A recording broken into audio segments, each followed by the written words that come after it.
Hey guys, welcome back to Siege Airsoft. This is going to be a series of videos that we're going to start developing into developing player skill and competence on the field, so that way you know what you're doing so you can have a good time out here. Today we're going to go over a really important subject that a lot of people gloss over: how to zero or sight in your rifle. I'm using an M4 here, a VSC M4 as an example, but most of them are kind of the same and they kind of have the same principles. It's just really important to know because if you can't really hit anybody and you don't know where your gun's shooting, it's really hard to call people out for cheating or, you know, teamwork and all that stuff. So we do want to make sure that we as players are accountable for our own rifles, our own setups. If your rifle's not zeroed and you're not sure what you're hitting, you can't call someone out. It's pretty simple. So at Siege, when we do crony with the HOPUP off. So when you bring your rifle to the chronograph, which you have to do every time, just for safety reasons, we don't know whether you change your spring, whether you're here 10 times before or anything like that. Doesn't matter, everybody gets cronied here. Our limit is 380 FPS on a 0.2 or 1.34 joules with any BB up to a 0.3 with the HOPUP off. And the reason why we turn the HOPUP off for cronying is the HOPUP applies a bit of pressure on the BB, and people can and have in the past and in other fields cheated the chrono because they turn their HOPUP all the way on. So let's say a gun's shooting at 400 FPS, our limit's at 380, obviously it wouldn't be allowed, but they can crank their HOPUP all the way on, put a lot of pressure on that BB, the staff won't know, especially at that close range of the chronograph, they'll shoot through, and they're gonna be shooting like 350 or something like that. And then they can turn it to whatever level they want when they're shooting, and it's still shooting at 400, 390 FPS. This video is going to cover how to zero your guns. We do have a lot of people that come up to us in the chronograph and say, wow, my gun's perfectly zeroed, or wow, I don't need to worry about my HOPUP, or what's that? I'm going to explain right now and demonstrate why the HOPUP is very important. So you can see Siege is a very big field. From here, which is the City Hall building, to the mansion, which is that building in the back, it's about 140 feet away. You can see with these range markers over here that we have quite a bit of distance to cover. This is my gun. The HOPUP is off right now, and I'm shooting 0.25 tracers out of this gun. You don't need tracers to zero, but it's just easier for us for filming and to illustrate a lot of things that go on with your BBs when they're flying. So right down there, I'm going to start shooting at, let's say there's a person at the mansion, and I want to tag them out. I'm going to start shooting, and you're going to see where the BBs are going.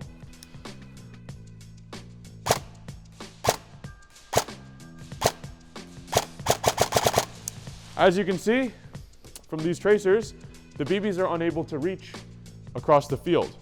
From here to that little black wall at the end of the shoot house over there is about 70 to 80 feet or so, and the BBs can't fly that far.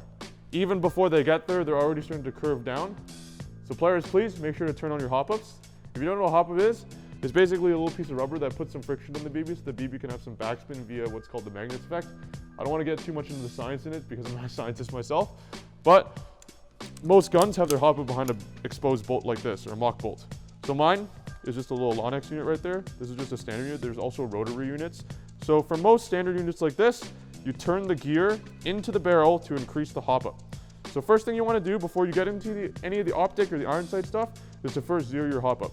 And then I just zero my optic to the BB's flight path for the maximum distance.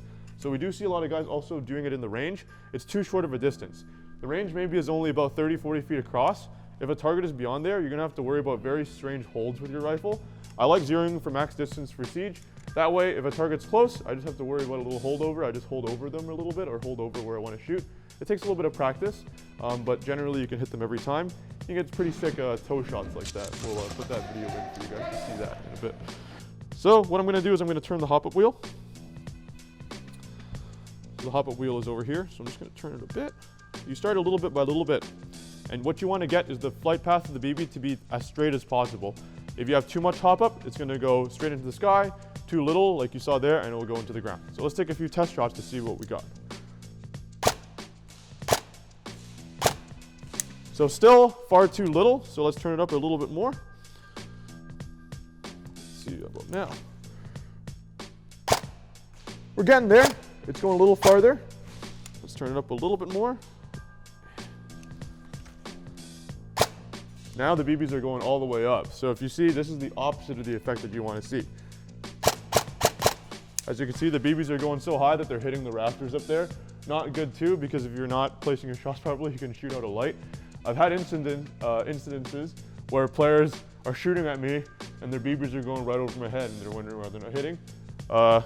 No anti-aircraft BBs here. Let's try to keep it as flat as possible. So we're gonna turn it down a bit and see what we can get. So a little bit too little. My gun has an R-hop. Some guns have flat hops. Those hop-up systems tend to be really great. You get great groupings with them, but they're very sensitive. So sometimes for those kinds of systems, all you need to do is just a little touch. Like you barely see the wheel move. And it's getting there. We can put a little bit more, just another little touch. Still too much, see? Very sensitive.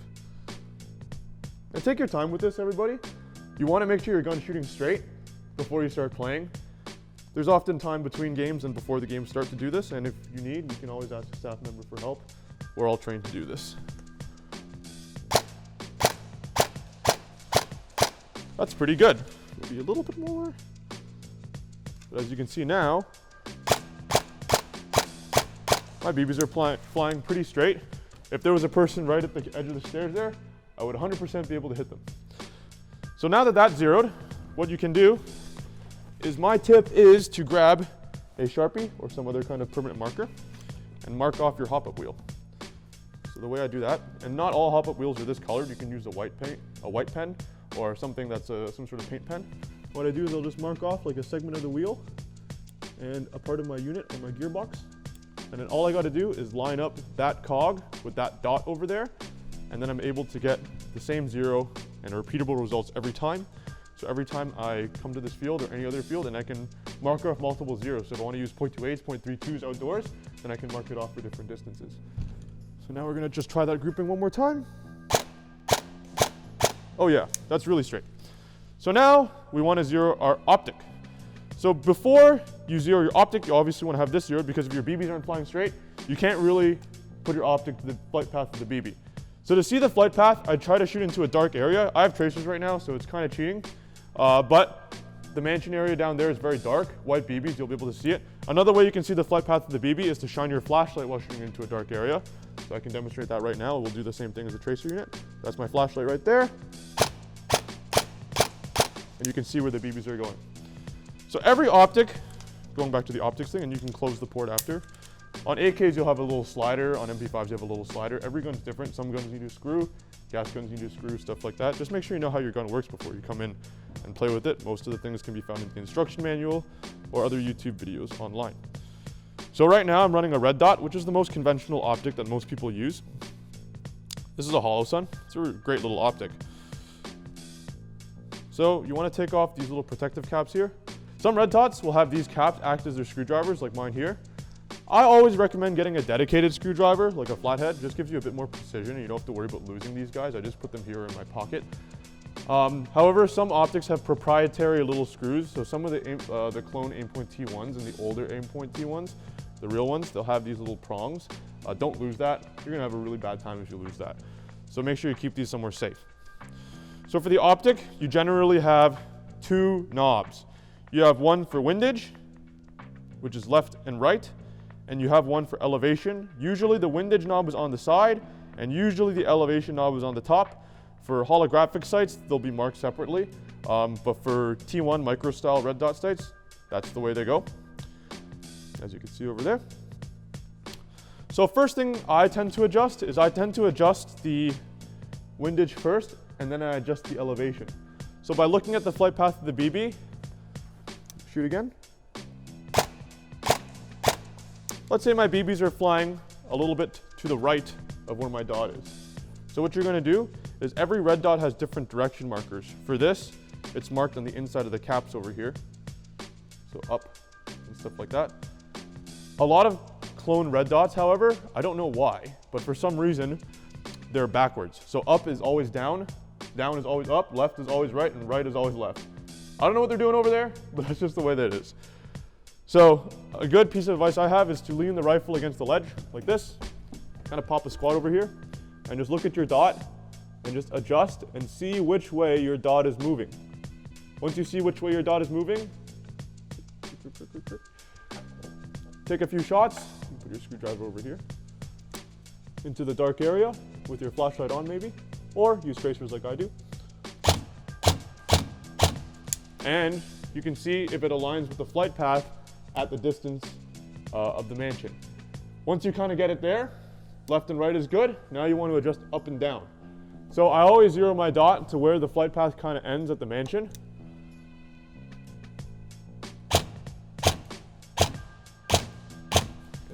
that dot a little bit more up. Okay, and once that's good, you can shoot and see your groupings. Perfect.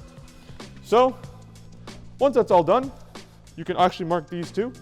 So if I wanted to mark my red dot here, I would grab the same Sharpie and I would just draw a little line. And I can draw the line on the threads of the screw or to the actual body of the optic like that. And then if anybody were to use this optic, or I were to zero it for a different gun, and I put this back on, I can just align it to that dot and you get a good repeatable zero. So an easy way to check your zero is to either use the roulette wheel over there or to use one of these targets. You can print out any targets you want at home, or you can borrow some of ours. I like to actually use the T-Rex. I don't remember what this one was, but it's, I think, one of their cadence targets or something like that. I like it because it's a really simple circle. Sometimes what I like to do is I like to mark a dot in the middle, just so I have a bit more of a reference point of where I'm aiming. And I like to put this out to as far as I can and see if I can hit it, and then bring it back and check the groupings. So you can put this here on this thing. And then, okay, that's pretty far. That's about, just about 75 feet. All right.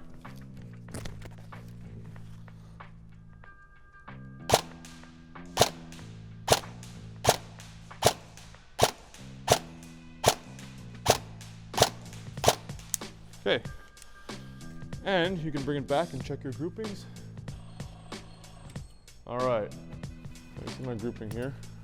So not the best, because very caffeinated, very shaky, but as you can see, this is about the size of a torso here.